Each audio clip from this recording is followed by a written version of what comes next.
There are a few problems that I wanted to talk about from the written assignment this week. The first one being from problem 1. So I've given you a subset of R2. In this case, we're talking about the vectors in R2 where x times y is less than or equal to 0. The part where you guys are asked to show that this is closed under scalar multiplication, and yes, it is closed under scalar multiplication. When you show that,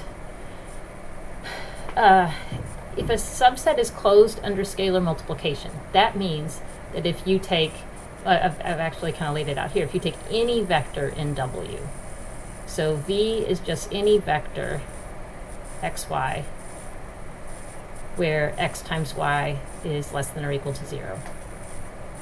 And C is any number. We have to show that C times V is in W. So you can't prove this by picking one specific vector. Say 0, 0 would work, or 1, negative 1, and showing that C times this particular vector is contained in W. That's not sufficient to show that W is closed under scalar multiplication. Just because it works for one specific vector does not mean that it works for any vector in W, and that's what you really need to show. So to do this, you would start the way I've started here. So assume that V is just any vector in W. Write down what you know then about that vector, which in this case is that x times y is less than or equal to 0. And use that to show that the vector C times V would then be contained in W.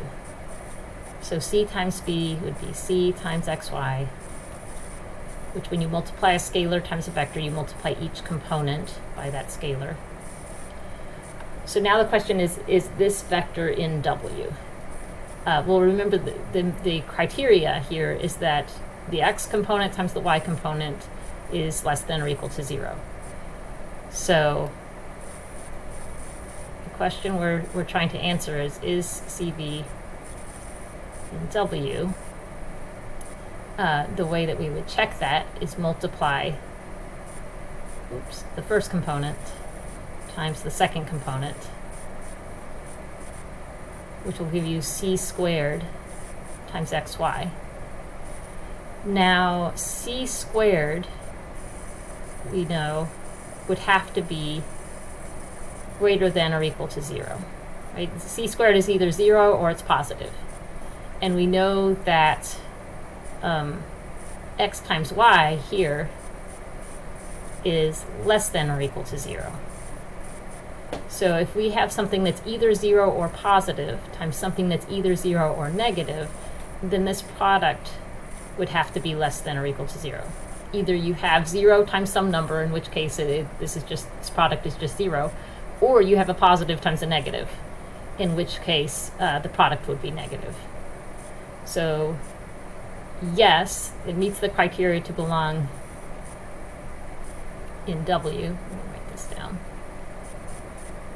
So C times V would belong, it's an element of W, which this proves that W is closed under scalar multiplication.